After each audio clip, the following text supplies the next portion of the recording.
Hello everyone, welcome to IS point. आज हम लोग यहाँ पे बात करने वाले हैं भारत में चुनाव क्यों लोकतांत्रिक हैं। ठीक है, तो इसके बारे में देखेंगे क्योंकि अभी जो चुनावी राजनीति के बारे में पढ़ रहे हैं तो इसके काफ़ी सारे पॉइंट हम लोग क्लियर कर चुके हैं। अब यहाँ पे आते हैं कि इंडिया में जो लोकतांत्रिक चुनाव की हम बात करते हैं तो वो क्यों इम्पोर्टेंट है। ठीक है, तो सबसे पहले यदि हम बात करते हैं तो हम चुनाव में गड़बड़ियों और धांधलियों के बारे में पढ़ते रहते हैं और अखबार और टीवी चैनलों की खबरों में अक्सर ऐसी गड़बड़ियों की चर्चा रहती है। ठीक है, यानी कि हम देखते हैं कि हमेशा अभी आप अमेरिका के ही चुनाव को ले लीजिए तो डोनाल्ड ट्रंप जी के द्वारा दोबारा वोटिंग की गणना कराई गई थी। ठीक है, हालांकि हम भारत की बात कर रहे हैं लेकिन एक एग्जाम्पल के लिए मैं आपको समझा रही हूँ क्योंकि वो हाल फिलहाल का है कि वहाँ पे उन्होंने कहा कि मतलब इसमें कुछ धांधली की गई है या गणना में कुछ गड़बड़ी है, जबकि इलेक्ट्रॉनिक वोटिंग मशीन के द्वारा होता है, दैट मीन्स ईवीएम के द्वारा मतदान होता है, उसमें गड़बड़ी के ज़्यादा चांसेज नहीं रहते हैं। हाँ, ये है कि उसमें भी चांसेज रहते हैं बट ज़्यादा नहीं रहते हैं। ठीक है, लेकिन फिर भी ऐसा कुछ होता रहता है। और उसके बाद होता है कि अधिकांश खबरों में कुछ इस तरह की गड़बड़ियों की सूचना होती है। जैसे कि यदि हम बात करते हैं तो पहली गड़बड़ी क्या आती है, यानी कि इसके कुछ 2-3 पॉइंट दिए गए हैं, उनको समझते हैं। इसमें बात की जा रही है कि मतदाता सूची में फर्जी नाम डालने और असली नामों को गायब करने की। यानी कि क्या होता है कि मतदाता सूची में फर्जी नाम डाल दो, यानी कि भारत की जितनी आपके इलाके की जनसंख्या नहीं उससे ज़्यादा आप मतदाता सूची में नाम डाल दो। क्योंकि मैंने आपको बताया ना कि जब आपका वोटर लिस्ट में नाम होगा या आपकी वोटर आईडी बनी होगी तभी आप क्या कहलाओगे, मतदाता में आपकी गणना होगी, अदरवाइज नहीं होगी। तो उसमें क्या करते हैं कि मतदाता में मतलब फर्जी नाम डाल देते हैं। उसके बाद होता है कि शासक दल द्वारा सरकारी सुविधाओं और अधिकारियों के दुरुपयोग की, यानी कि शासक दल के द्वारा क्या हुआ कि अधिकारियों की जो भी मतलब कुछ करप्शन भी होता है, अधिकारियों के द्वारा भी किया जाता है। ठीक है, और उसके बाद होता है कि अमीर उम्मीदवारों और बड़ी पार्टियों द्वारा बड़े पैमाने पर धन खर्च करने की, यानी कि जो अमीर उम्मीदवार हैं और ऑब्वियस है कि इलेक्शन में वही पार्टिसिपेट करते हैं जिनका मैं पहले ही बात कर चुकी हूँ कि बैकग्राउंड काफ़ी बेहतर हो। ठीक है, हर एक तरीके से आप इकोनॉमिकली भी अच्छे हो, मतलब कि सोशल भी आप अच्छे हो, यानी कि जो समाज में आपकी स्थिति है काफ़ी बेटर होनी चाहिए। देन उसके बाद आप पॉलिटिकल भी अच्छे हो, यानी कि आपकी राजनीति भी पहले से ही अच्छी खासी व्यवस्था बनी हुई हो। ये सारी चीज़ें जब आपके पास होती है तभी आप यहाँ पे मतलब टिक सकते हो। ठीक है, शामिल तो हो सकते हो, कोई दिक्कत नहीं है, लेकिन आप यहाँ पे रह नहीं सकते हो। दिक्कत यहाँ पे ये है कि सत्ता में आना है तो पहले आपका वर्चस्व होना चाहिए। और उसके बाद होता है कि मतदान के दिन चुनावी धांधली, यानी कि चुनावी धांधली हालांकि हम पहले ही पढ़ चुके हैं, ये कीवर्ड्स आया हुआ था। और मतदाताओं को डराना और फर्जी मतदान करना। ठीक है, यानी कि चुनावी धांधली हुआ, मतदाताओं को डराना हुआ, फर्जी तरीके से आप क्या करते हो कि मतदान करते हो, वो भी हो गया। और ये सारी चीज़ें हम पहले ही पढ़ चुके हैं और इसलिए चैप्टर को जल्दी ख़त्म करना, क्योंकि काफ़ी लंबा टाइम ये चैप्टर ले लिया है। तो अब पीछे की बात मैं यहाँ पे नहीं दोहराने वाली हूँ। ठीक है, तो जो भी वर्ड आएंगे आई होप कि आप लोग यदि रेगुलर देख रहे हैं तो समझ जाएंगे कि इसका मीनिंग क्या है। उसके बाद हमारा आता है कि इनमें से अनेक खबरें सही होती हैं। ऐसी खबरों को पढ़ने या टीवी पर देखते हुए हमें दुख होता है, पर सौभाग्य से ये गड़बड़ियां इतने बड़े पैमाने पर नहीं होती कि चुनाव के उद्देश्य को ही नकार दे। ठीक है, यानी कि ये सारी चीज़ें होती हैं लेकिन कहीं कहीं होती हैं। ठीक है, हर एक क्षेत्र में नहीं होती है। तो इसमें ये नहीं कह सकते कि मतलब चुनाव कराया ही ना जाए। और इस परिप्रेक्ष्य में अगर एक एक करके सवाल उठाए तो यह बात ज़्यादा स्पष्ट हो जाती है कि क्या कोई पार्टी बिना जन समर्थन के सिर्फ चुनावी धांधलियों के सहारे चुनाव जीतकर सत्ता में आ सकती है। यानी कि एक एक करके अब बताया जा रहा है कि यदि धांधली होती भी है तो हम यदि कुछ क्वेश्चंस के सवाल ढूंढें तो क्या इसमें जवाब हमें मिलेगा और क्या हम समझ सकते हैं इससे आगे। तो इसमें क्या बताया गया है कि यानी कि यदि हम मतलब इसको पढ़ के पहले समझते हैं कि क्या क्या बातें हो सकती हैं। ठीक है, कि कोई पार्टी बिना जन समर्थन के सिर्फ क्या करे कि चुनावी धांधलियों के, यानी कि किसी का समर्थन भी नहीं है, आप चुनावी धांधली करते हो जिस भी तरीके से। और धांधली किस किस तरीके से हो सकती है हम ऊपर पढ़ चुके हैं। और इसमें क्या है कि मतलब सहारे जीतकर सत्ता में आ सकती है, यह एक महत्वपूर्ण सवाल है। आइए इस सवाल के विभिन्न पहलुओं पर सावधानी से गौर करें, क्या क्या कैसे कैसे हैं। तो इसमें पहला है स्वतंत्र चुनाव आयोग। ठीक है, एक एक पॉइंट को हम लोग समझेंगे। स्वतंत्र चुनाव आयोग की यदि हम बात करते हैं तो चुनाव निष्पक्ष हुए हैं, यानी कि जो चुनाव है वो क्या है कि निष्पक्ष तरीके से होते हैं और हुए हैं या नहीं, इसे जांचने का एक सरल तरीका यह है, मतलब क्या है कि जो चुनाव है वो डायरेक्ट वे में जनता के द्वारा ही किए गए हैं या नहीं किए गए हैं, या कि मतदान जनता के द्वारा ही दिया गया, या फर्जी तरीके से आप कुछ भी इधर उधर का कर देते हो, तो वो सारी चीज़ें इसमें हैं, या नहीं हुआ तो क्यों नहीं हुआ उसके बारे में है। और इसमें क्या है कि इसका एक सरल तरीका यह है कि मतलब यह देखना कि उनका संचालन कौन करता है, ठीक है।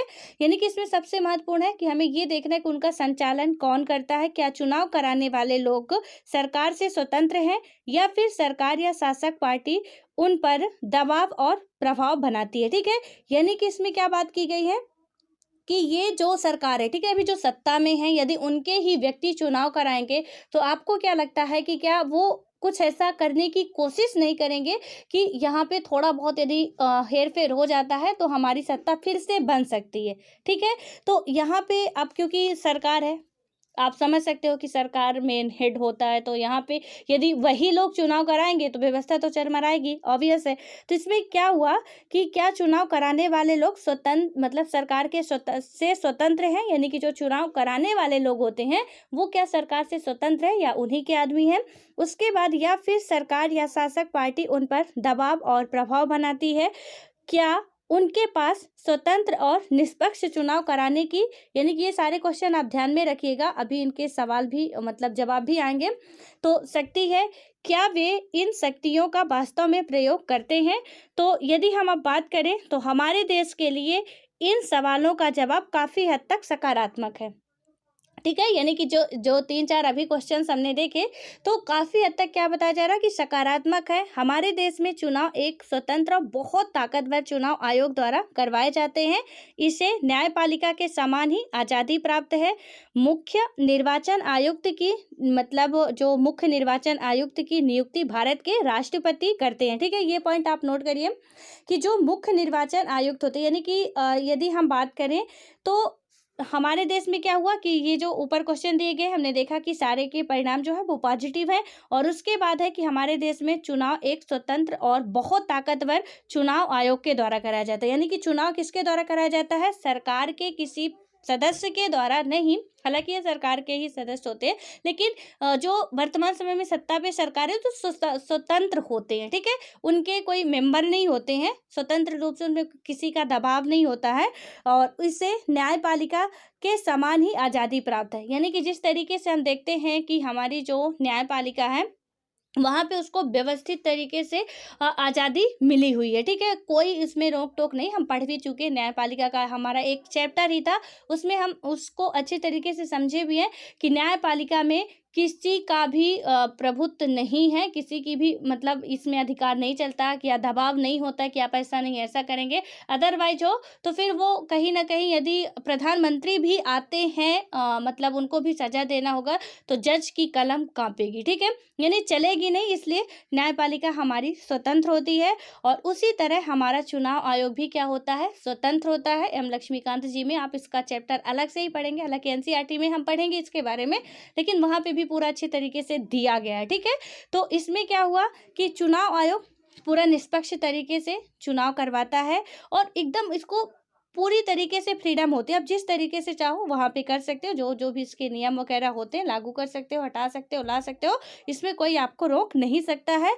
मुख्य निर्वाचन आयोग यानी कि मुख्य निर्वाचन आयुक्त की नियुक्ति भारत के राष्ट्रपति करते हैं, ठीक है। यानी कि अब इसमें पूछ लिया जा सकता है क्वेश्चन कि जो मुख्य निर्वाचन के आयुक्त होते हैं या हेड होते हैं उनकी नियुक्ति किसके द्वारा की जाती है, तो उनकी नियुक्ति भारत के राष्ट्रपति महोदय के द्वारा की जाती है। ये बात आप कहीं पे अभी अपनी नोट्स में इसको नोट करिए तुरंत, ठीक है। और उसके बाद हमने 2 पॉइंट नोट किए कि चुनाव कौन कराता है, निर्वाचन आयोग के द्वारा कराया जाता है। निर्वाचन आयोग एक स्वतंत्र निकाय है, ठीक है, इसमें किसी का कोई प्रभुत्व नहीं होता है। और उसके बाद हमारा तीसरा पॉइंट आता है कि मुख्य निर्वाचन आयोग का जो आयुक्त होता है उसकी नियुक्ति भारत के राष्ट्रपति महोदय के द्वारा की जाती है। एक बार नियुक्त हो जाने के बाद निर्वाचन आयुक्त राष्ट्रपति या सरकार के प्रति जवाबदेह नहीं रहता। ठीक है, यानी कि वो कुछ भी कर रहा, नियम कानून ला रहा है, तो इसमें ये नहीं कि वो राष्ट्रपति को जवाब देगा या कि उसके बाद हम बात करते सरकार को जवाब देगा, तो उनके प्रति वो मतलब वो पूरा स्वतंत्र हो जाता है। एक बार नियुक्त हुआ और उसके बाद उसको पूरी फ्रीडम मिल जाती है। अगर शासक पार्टी या सरकार को चुनाव आयोग पसंद ना हो तब भी मुख्य निर्वाचन आयुक्त को हटा पाना लगभग असंभव। ठीक है, यदि कि किसी भी सरकार को एक बार नियुक्ति होने के बाद, ये सारे पॉइंट आप नोट करेंगे और ध्यान से ये जो निर्वाचन आयुक्त के बारे में है इसको याद रखेंगे, क्योंकि क्वेश्चन कुछ इसी तरीके से पूछे जाते हैं। बहुत छोटा सा डिफरेंस दे दिया जाएगा, उसमें दे दिया जाएगा कि इनको मतलब स्वतंत्रता है या नहीं है। ठीक है, दो स्टेटमेंट में हम कंफ्यूज हो गए कि यार स्वतंत्रता हमने पढ़ा था, तो स्वतंत्रता वर्ड पढ़ा था, पता नहीं है कि नहीं है कि नहीं, उसमें ही कंफ्यूज हो जाएंगे। ठीक है, इसलिए इसको अच्छे तरीके से हमको समझना है। तो यहाँ पे राष्ट्रपति के द्वारा नियुक्ति की जाती है, स्वतंत्र होते हैं, और उसके बाद एक बार नियुक्ति हो जाने के बाद यदि किसी भी पार्टी को या सरकार को पसंद नहीं है वो सदस्य जिसको नियुक्त किया गया है, उसे फिर वो हटाना बहुत ही असंभव, नहीं हटा पाएंगे। ठीक है, और उसके बाद क्या है कि दुनिया में शायद ही किसी चुनाव आयोग को भारत निर्वाचन आयोग जितने अधिकार प्राप्त हो, यानी कि विश्व के सभी देशों के जो भी निर्वाचन आयोग है, क्योंकि जो भी लोकतांत्रिक देश हैं ऑब्वियस से वहाँ होंगे, तो उनसे ज़्यादा भारत के निर्वाचन आयोग के आयुक्तों को क्या है, शक्तियाँ प्राप्त हैं, यानी कि मिली हुई है। और उसके बाद आता है कि निर्वाचन आयोग चुनाव की अधिसूचना जारी करने से लेकर चुनावी नतीजों की घोषणा तक पूरी चुनाव प्रक्रिया के संचालन के हर पहलू पर निर्णय लेता है। यानी कि जो चुनाव आयोग है वो क्या करता है कि यानी यहाँ पे यदि हम बात करते हैं तो जब क्या होता है कि इसकी यदि हम बात करें चुनाव के स्टार्टिंग की, तो अधिसूचना जारी करने से लेकर चुनाव के नतीजों तक, ठीक है, यानी कि अधिसूचना जारी करेगा, उसके बाद चुनाव का जो फाइनल रिजल्ट आता है तब तक क्या करता है कि पूरी चुनाव प्रक्रिया के संचालन के हर पहलू पर निर्णय लेता है। इसमें कोई नहीं ले सकता चुनाव आयोग के द्वारा, भारत के प्रधानमंत्री जी भी, ना तो राष्ट्रपति, कोई भी नहीं ले सकते। ठीक है, क्योंकि उनको भी इसका अधिकार नहीं मिला। हम पहले ही देख चुके कि उनके पास भी एक बार नियुक्त होने के बाद कोई नहीं है कि जो हटा दे उनको। ठीक है, देन उसके बाद क्या होता है कि यह आदर्श चुनाव संहिता लागू कराता है और इसका उल्लंघन करने वाले उम्मीदवारों और पार्टियों को सजा देता है। यानी कि जो आचार संहिता होती है, ठीक है, उसे लागू कौन कराता है, चुनाव आयोग लागू कराता है। और यदि कोई इसका उल्लंघन करता है, चाहे कोई पार्टी या उम्मीदवार, तो उसको ये बखूबी सजा भी देता है। और उसके बाद हम बात करें तो चुनाव के दौरान निर्वाचन आयोग सरकार को दिशा निर्देश यानी कि गाइडलाइन मानने का आदेश दे सकता है।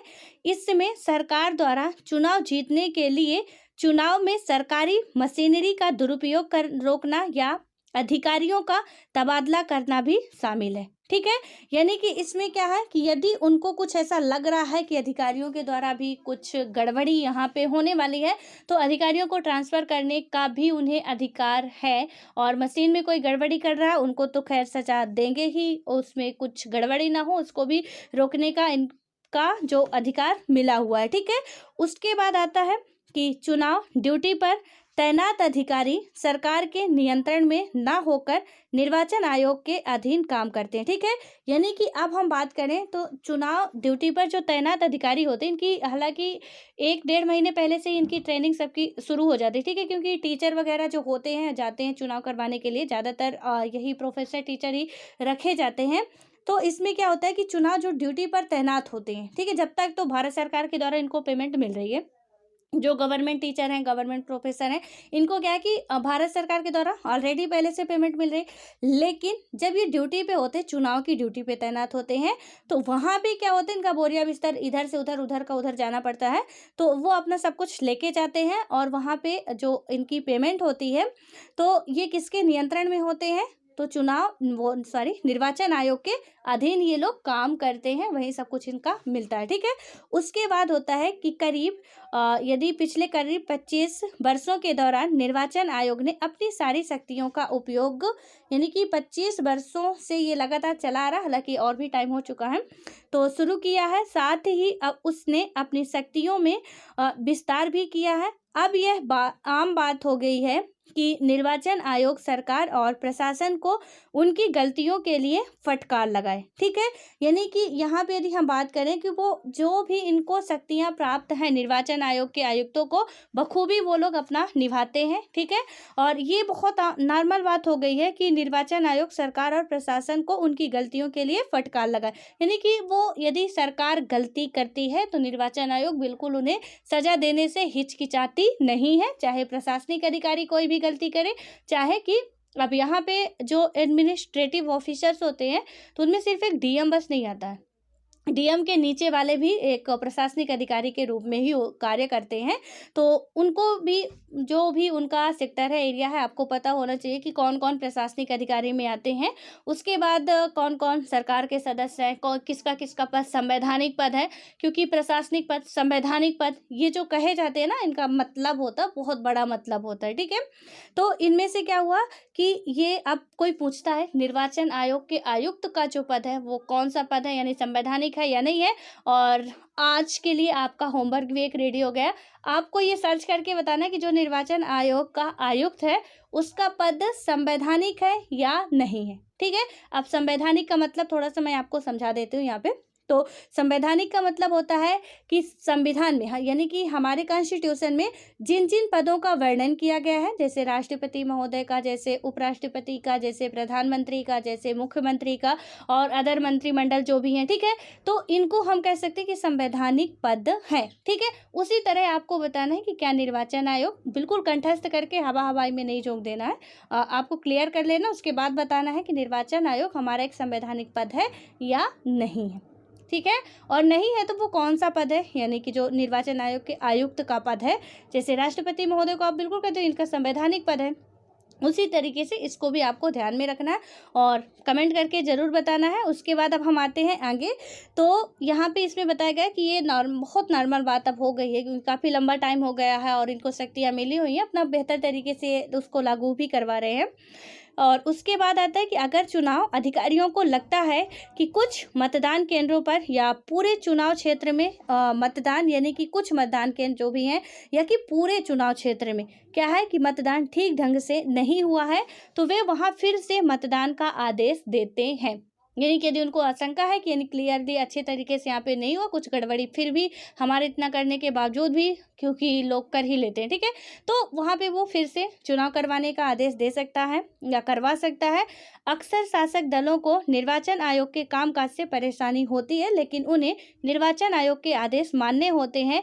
अगर निर्वाचन आयोग स्वतंत्र और शक्तिशाली नहीं होता तो यह संभव ना था। ठीक है, हमेशा ऑब्वियस है कि शासक, क्योंकि एक तो यहाँ पे सबसे बड़ी बात ये है और सबसे अच्छी बात भी है कि वो लोग उसे हटा नहीं सकते। निर्वाचन आयोग के बारे में जितने पॉइंट मैं आपको बताई हूँ, आपको उसको बहुत अच्छे तरीके से नोट करके और रट लेना है, क्योंकि क्वेश्चन आते हैं, पूछे जाते हैं, इसलिए आप लोग कोई भी ऐसा हमारा ना हो टॉपिक जो कि हम करें ना, ठीक है, तो उसको जब इतना टाइम लग रहा है तो बेहतर तरीके से ऐसा करें कि कहीं से भी आए हमारे कंसेप्ट क्लियर होने चाहिए, अदरवाइज फिर टाइम ख़राब हो जाएगा। ठीक है, मतलब टाइम ख़राब करने का कोई फ़ायदा नहीं निकलेगा हमारा, तो इसलिए आप लोग प्लीज़ उसको रट लीजिएगा, बहुत इंपॉर्टेंट ये है। और यहाँ पे क्या है कि यदि आप ज़रा सोचिए कि सरकार के हाथ में होता कि चलो ठीक है, मतलब ये बाला आयुक्त जो निर्वाचन आयोग का है, वो हेड है, वो हमें पसंद नहीं है, इसको हटा दिया जाए, काफ़ी ये मतलब अपना दादागिरी दिखा रहा है, अपनी शक्तियों का कुछ ज़्यादा ही प्रयोग कर रहा है, इसको हटा दिया जाए, हमारे काम का नहीं है। ठीक है, तो सरकार तो हटा सकती थी, जैसे कोई भी प्रशासनिक अधिकारी हुआ, जैसे एक डीएम उनके क्षेत्र में उनकी बात नहीं मान रहा है, उसका ट्रांसफ़र करा देते हैं। ठीक है, जिस जिले में वो कुछ कर रहे हैं और उनका कोई जो भी सांसद पार्षद होते हैं उनकी कोई बात नहीं मान रहे हैं, तो उनको क्या ट्रांसफ़र करा देते हैं, बहुत ही ईजीली करा सकते हैं। हालांकि पद से नहीं हटा सकते, लेकिन ट्रांसफ़र तो करा देते हैं, मतलब वो परेशान कर देते हैं। उसी तरीके से इसमें है कि यदि एक निर्वाचन आयोग का जो आयुक्त है, यदि इनके सरकार के हाथ में होता कि वो एक बार नियुक्त होने के बाद उसे बार बार हटाते, तो ऑब्वियस है कि बहुत मतलब सारी व्यवस्था चरमरा जाती। ठीक है, और यहाँ पे इसलिए हम कह सकते हैं कि बहुत खूबसूरत बात है कि सरकार के हाथ में नहीं है कि वो उसे एक बार नियुक्त होने के बाद हटा सके, और इसीलिए वो बिना डर के काम करते हैं, क्योंकि उनको अपनी जो उनकी कुर्सी मिली हुई है छिन जाने का डर बिल्कुल भी नहीं होता है। ठीक है, और उसके बाद अब आता है हमारा आगे की देखें तो यहाँ पे अब बात करें कि चुनाव में लोगों की भागीदारी। ठीक है, ये जो आपको दिया गया है यहाँ पे, आप इसको अच्छे तरीके से पढ़ लीजिएगा। एक चुनाव के बारे में समझाया गया है, और यहाँ क्योंकि हम अब जल्दी जल्दी थोड़ा सा इसको कंप्लीट करेंगे, तो इसमें क्या है कि चुनाव में लोगों की भागीदारी, और चुनाव में लोगों की भागीदारी का मतलब क्या हुआ, हमने स्वतंत्र निर्वाचन आयोग की बात की, अब चुनाव में लोगों की भागीदारी थोड़ा सा बात करते हैं। इसमें क्या होता है कि चुनावी प्रक्रिया की गुणवत्ता को जांचने का एक और तरीका यह देखना है कि इसमें लोग उत्साह से भागीदारी करते हैं या नहीं करते हैं। ठीक है, यदि उत्साह से भागीदारी नहीं करेंगे तो फिर वही होगा कि 300 रुपये या 400 रुपये आपके बैंक खाते से काट लिया जाएगा, तो फिर मजबूरन जाएंगे। ठीक है, तो यही बताया गया है। और अगर चुनाव प्रक्रिया स्वतंत्र और निष्पक्ष नहीं होगी तो लोग इसमें भागीदारी करना जारी नहीं रखेंगे। ठीक है, यानी कि यदि निष्पक्ष तरीके से नहीं होता है तो जो लोग होंगे वो इसमें अच्छे तरीके से भागीदार करना उचित नहीं समझेंगे, यानी इसमें पार्टिसिपेट करना उचित नहीं समझेंगे, तो इसे बेहतर तरीके से कराया जाना चाहिए। अब इन लेखा चित्रों को पढ़िए और भारतीय चुनाव में लोगों की भागीदारी के बारे में कुछ निष्कर्ष निकालिए। ठीक है, यहाँ पे कुछ दिया गया है, ये जो आपको आरेख दिया गया है कि भारत और ब्रिटेन में मतदाता का जो प्रतिशत है। ठीक है, लेकिन पहले ये पॉइंट्स पढ़ते हैं। इसमें क्या बात की गई है कि चुनाव में लोगों की भागीदारी का पैमाना आमतौर पर मतदान करने वाले लोगों के आंकड़े को बनाया जाता है। मतदान की योग्यता रखने वाले कितने प्रतिशत लोगों ने असल में मतदान किया, यह हिसाब लगाना मुश्किल नहीं है। ठीक है, यानी कि जो मतदान की योग्यता रखते हैं, जो मतदान की योग्यता रखते हैं मतलब जिनका वोटर आईडी में नाम होता है, और उसके लिए भी कि आप भारत के नागरिक होने चाहिए, आपकी उम्र 18 वर्ष की पूर्ण होनी चाहिए, आप कहीं से भी पागल या दिवालिया नहीं होने चाहिए, वो सारी शर्तें इसमें भी होती हैं। तो यहाँ पे क्या हुआ कि जो असल में क्या रखते हैं, योग्यता रखते हैं, उनका हिसाब किताब करना ज़्यादा मुश्किल नहीं होता, कितने लोगों ने दिया कितने ने नहीं दिया। और पिछले 50 वर्षों में यूरोप और उत्तरी अमेरिका में लोकतांत्रिक देशों में मतदान का प्रतिशत गिरा है। ठीक है, यानी कि यदि हम बात करें यूरोपीय कंट्रियों की या कि हम बात करें उत्तरी अमेरिका की।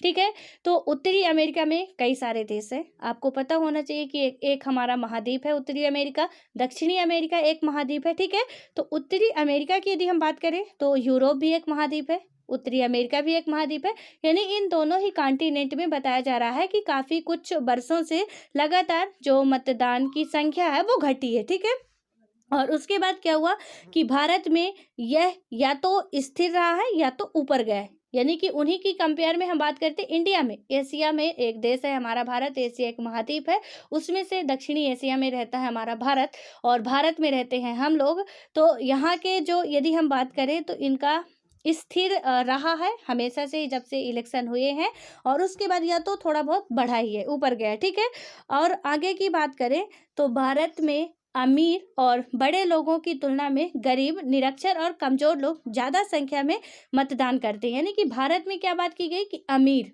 ठीक है, और अमीर और बड़े लोगों की तुलना में, यानी कि जिनके जो कि हर तरीके से स्ट्रांग है, चाहे अब हर तरीके से का मतलब जो एक कॉन्सेप्ट है अपना इकोनॉमिक, मतलब आर्थिक रूप से, सामाजिक रूप से और राजनीतिक रूप से, धार्मिक रूप से, हर तरीके से वो क्या है, स्ट्रांग है।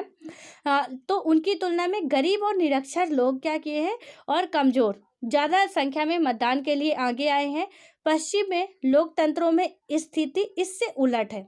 ठीक है, अमेरिका में करीब मतलब गरीब लोग, अफ्रीकी मूल के लोग और हिस्पैनिक लोग अमीर और श्वेत लोगों की तुलना में काफ़ी कम मतदान करते हैं। यानी कि अमेरिका में यदि हम बात करें, अमेरिका में काफ़ी ज़्यादा रंग भेद चलता है। ठीक है, और रंग भेद चलने का रीज़न भी है क्योंकि अफ्रीकी मूल के जो निवासी हैं और जो मूल अमेरिका के हैं तो उनका कलर ऑब्वियस है कि कुछ मतलब कुछ क्या पूरा ही होता है, वाइट होता है। और जो अफ्रीकी मूल के हैं, तो मैंने एक बार शायद इसका कंसेप्ट आपको समझाया था कि अफ्रीकी मूल का मतलब सीधे इक्वेटर के बीचों बीच निकलती है, इससे तो कहीं ना कहीं इफेक्ट पड़ता ही है। ठीक है, अपने इंडिया का ही देख लीजिए कि यहाँ से इक्वेटर जा रही है, ये इंडिया हमारा है। ठीक है, यहाँ से इंडिया है, तो इंडिया श्रीलंका के लोग किस तरीके के कलर के होते हैं, तो ये उनकी गलती नहीं है, नेचुरली है ये, क्योंकि वहाँ पे सूर्य की किरणें सीधे पड़ती हैं, ठीक है। जब सीधे सूर्य की किरणें पड़ेगी तो उनका कलर थोड़ा डार्क होगा, ठीक है, इसमें कोई कुछ नहीं कर सकता है।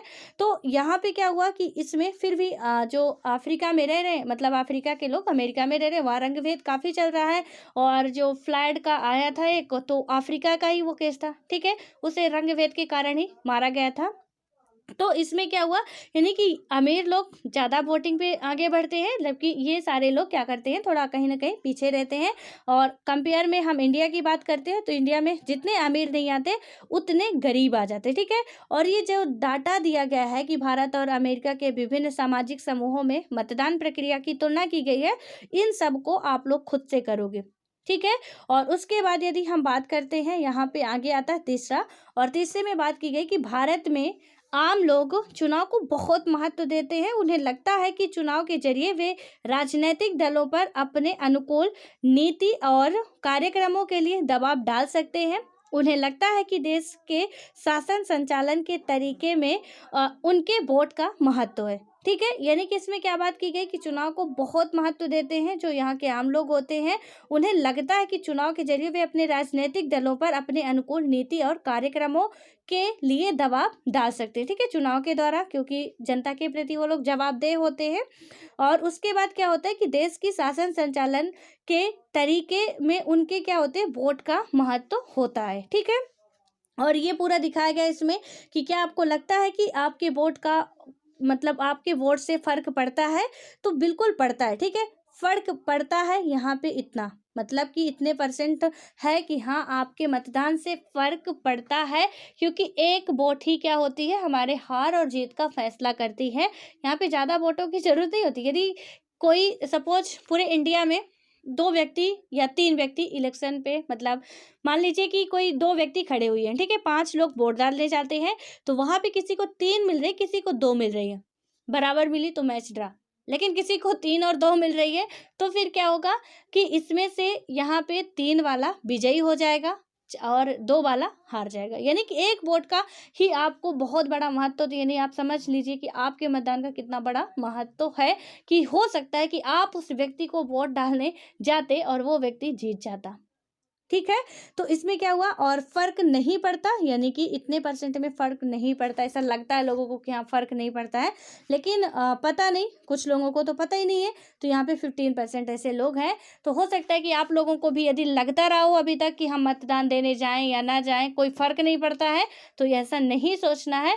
आपकी एक वोट किसी को सत्ता पे ला सकती है, 5 साल के लिए उसको रईस बना सकती है।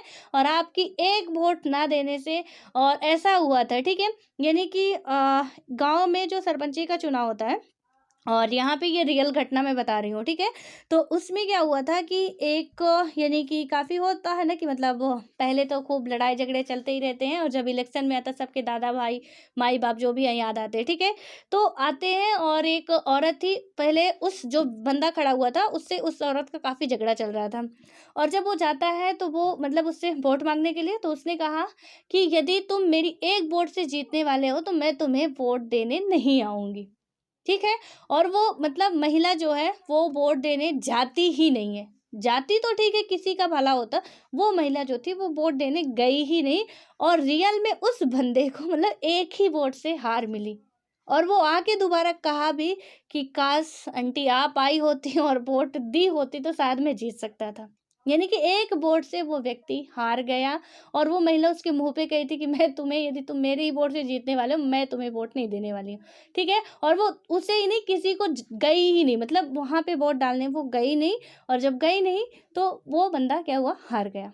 और हार गया तो अब ऐसा है कि आके मतलब उसको कहीं ना कहीं ये तो लगेगा ना कि अब देखिए किसी को मरना होता है तो इंसान तो मर ही जाता है, लेकिन कोई ये कहे कि जा तू आज मर जाएगा, ठीक है। अब हो सके मौत उसकी उसी दिन है, लेकिन अब किसी ने कह दिया जा तू आज मर जाएगा, तो ये तो सबके मन में रहेगा कि मतलब इसने ऐसा कहा था कि तू आज मर जाएगा तो इसलिए मर गया, नहीं तो अभी जिंदा रहता है। तो ये मन में कहीं ना कहीं खटकता रहता है, और वो व्यक्ति के मन में हमेशा वो खटकता रह गया कि इस औरत की वजह से मैं हार गया, मतलब और दुश्मनी बढ़ गई कि इसकी वजह से मैं हार गया, ठीक है। तो यहाँ पे कुछ ऐसा भी होता है, इसलिए आपके वोट का बहुत बड़ा मतलब एक वैल्यू जो है वो बहुत बड़ी है, किसी को हरा सकती है, किसी को जिता सकती है, इसलिए इसे ये नहीं समझना कि ये इससे फालतू है, ठीक है। उसके बाद आता है हमारा चौथा, और चौथे में है कि साल दर साल चुनाव से संबंधित गतिविधियों में लोगों की सक्रियता बढ़ती जा रही है। 2004 में चुनाव में एक तिहाई से ज़्यादा मतदाताओं ने चुनाव अभियान वाली गतिविधियों में, यदि हम बात करें, किसी न किसी तरह की मतलब भागीदारी की। आधे से ज़्यादा लोगों ने खुद को किसी न किसी दल के नज़दीक बताया। प्रत्येक 7 मतदाताओं में से एक व्यक्ति किसी न किसी राजनीतिक दल का सदस्य था, ठीक है। यानी कि इसमें काफ़ी ज़्यादा आप कह सकते हो कि बढ़ोतरी हुई है।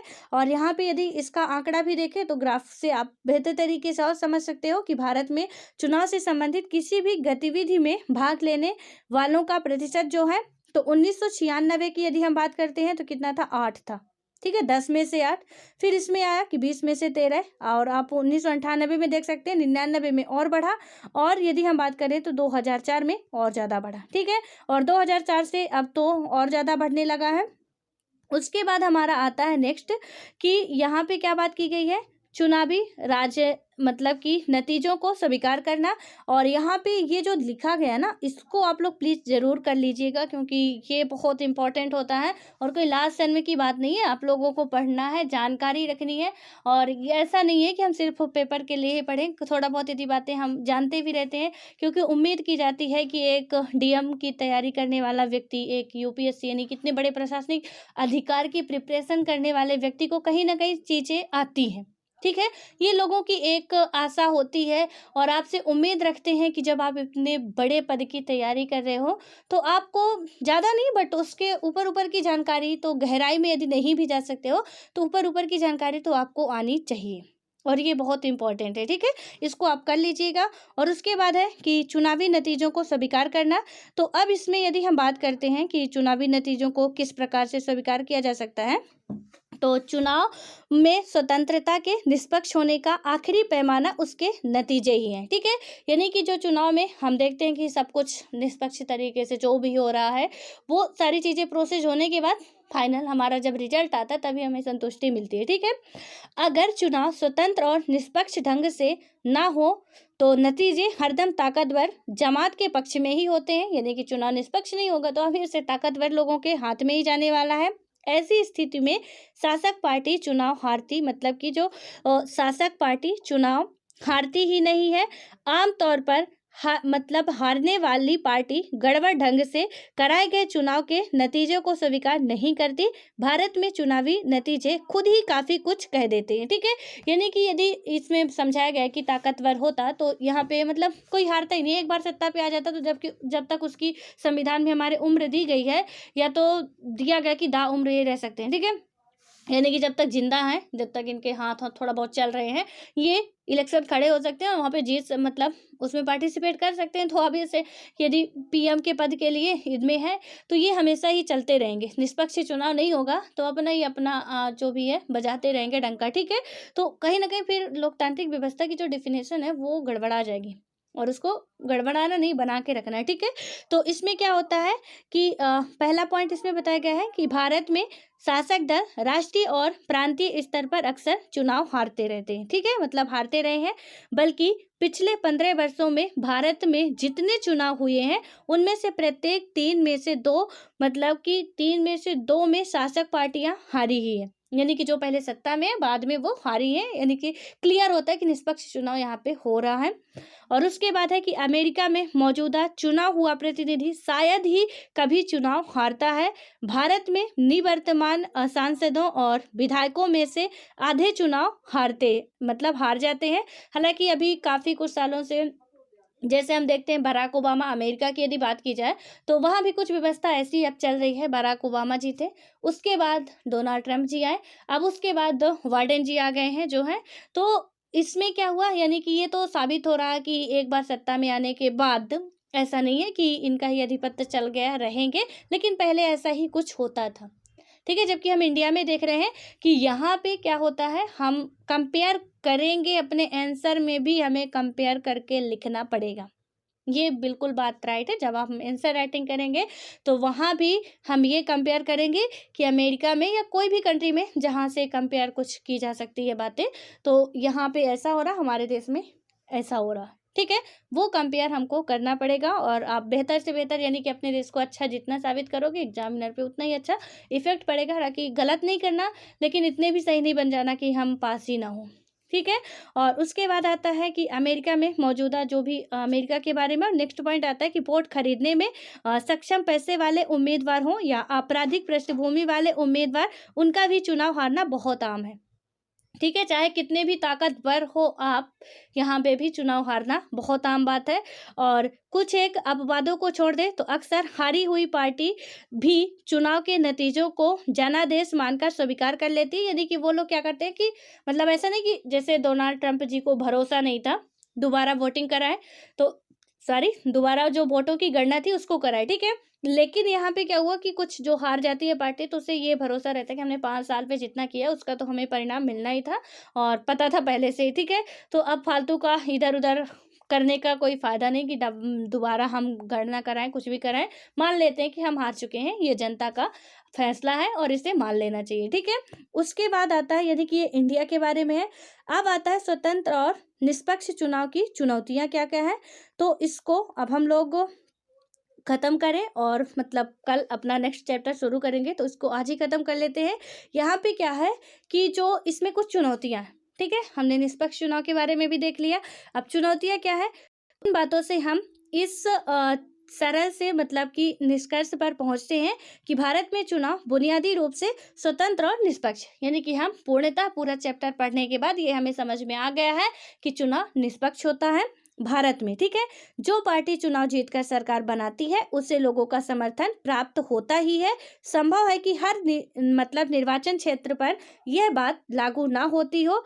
कुछ उम्मीदवार पैसों से जोर मतलब कि पैसों के जोर पर या गलत तरीकों से जीते हो सकते हैं, पर चुनाव का कुल नतीजा अभी भी लोगों की इच्छा को ही बताता है। ठीक है, यानी कि हो सकता है कि पूरे ऑल ओवर इंडिया में कोई, क्योंकि कई सारे निर्वाचन क्षेत्र होते हैं हर एक स्टेट में, तो यहाँ पे हो सकता है कि कहीं पे भी एक दो हम देख चुके पहले कि अपवाद होते हैं, हो सकता है कहीं पे धांधली हो जाए, थोड़ा शासन व्यवस्था सब कुछ कमजोर हो, तो किसी भी तरीके से हो सकता है। ठीक है, लेकिन फिर भी हम ऑल ओवर इंडिया की बात करें तो काफ़ी बेटर स्थिति है।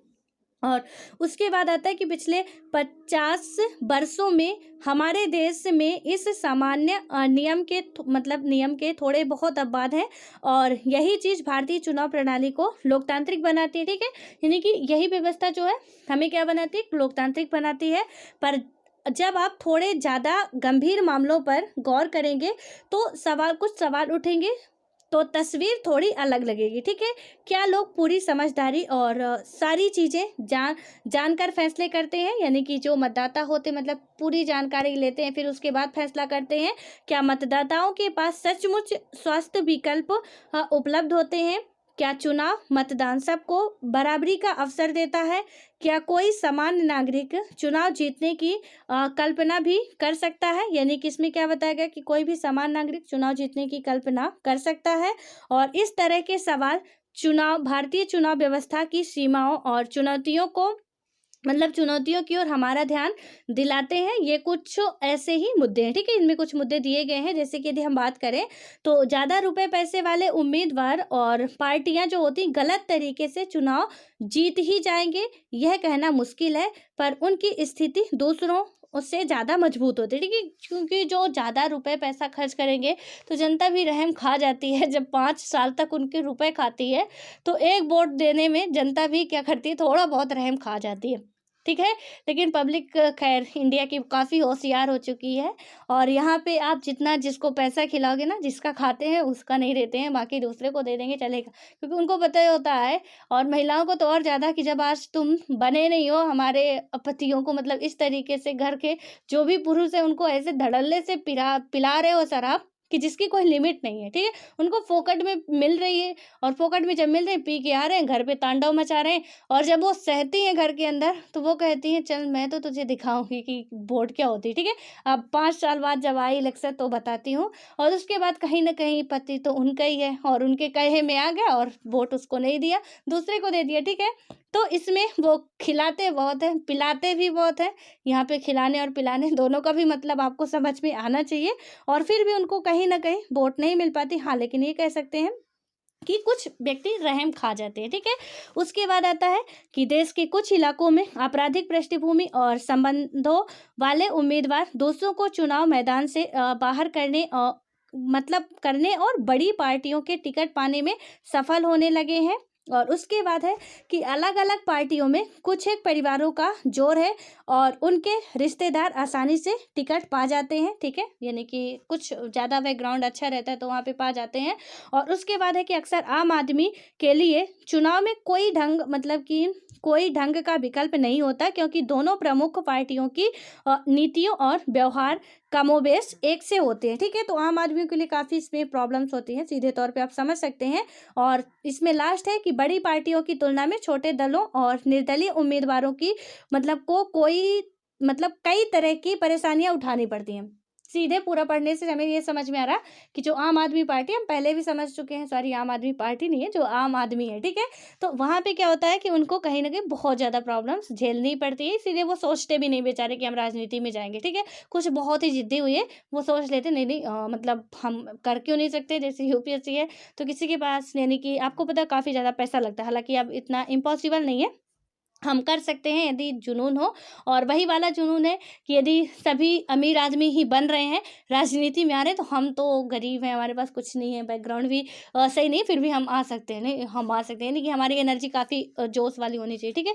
और इसमें यूपीएससी के लिए बेटर है कि आपकी एनर्जी काम कर जाती है, लेकिन राजनीति के लिए आप गिर जाते हो, ठीक है। क्योंकि वहाँ पे पब्लिक जो है ना, जो दिखता है वही बिकता है, ये बात सत्य है, बिल्कुल सत्य है कि जो दिखेगा वही बिकेगा। और दिखने के लिए आपको पता है कि क्या क्या चीज़ें ज़रूरी होती हैं, ठीक है। और उसके बाद ये आता है कि ये चुनौतियां भारत की ही नहीं है, कई स्थापित लोकतंत्रों, जो भी लोकतांत्रिक देश हैं, उनकी भी यही स्थिति है। लोकतंत्र में जो लोग आस्था रखते हैं उनके लिए ये चीज़ें गहरी चिंता का विषय है। इनमें से कुछ समस्याओं से मुक्ति पाने के लिए चुनाव प्रणाली में जरूरी बदलावों की मांग नागरिकों, सामाजिक कार्यकर्ताओं और संगठनों की तरफ से होती रही है। क्या आप कुछ चुनाव सुधार सुझा सकते हैं? इन चुनौतियों का सामना करने के लिए एक आम नागरिक क्या कर सकता है, ठीक है। तो ये जो चुनौतियां हमने देखी, तो यहाँ पे एक आम नागरिक शामिल नहीं हो सकता, तो इसकी प्रॉब्लम्स का सलूशन भी हमारे पास होना चाहिए कि क्या कर सकता है कि उसके पास ये सारे जो नहीं अधिकार मिल रहे हैं वो मिल जाए, ठीक है। अधिकार तो दिए गए हैं हमारे कॉन्स्टिट्यूशन में, लेकिन हमें मिल नहीं रहे रियल में। तो उसके लिए हमें क्या करनी चाहिए, तो वो आपको विचार करना है कि क्या कर सकते हैं। उसके बाद यहाँ पे ये जो दिया हुआ है और भी जो इधर उधर का है, जो भी छूटा हुआ, आप उसे कंप्लीट कर लेंगे। अब हम अपना नेक्स्ट चैप्टर क्या है, अपने नेक्स्ट, हालांकि जितना काम का था हम लोग पढ़ चुके हैं, उतने में हमारा काम बहुत अच्छे तरीके से हो जाएगा। इसमें निर्वाचन आयोग इम्पॉर्टेंट है, चुनाव की प्रक्रिया इंपॉर्टेंट है, वो चीज़ें हम जान चुके हैं। इसकी चुनौतियाँ क्या थी ये भी हमें पता चल चुका है, इसका निष्कर्ष क्या निकलता है ये भी हम जान चुके हैं। सो अब हमारा ये चैप्टर होता है कंप्लीट। अब हम बात करेंगे अपने नेक्स्ट चैप्टर में, नेक्स्ट डे में, नेक्स्ट वीडियो में, ठीक है। So all the best.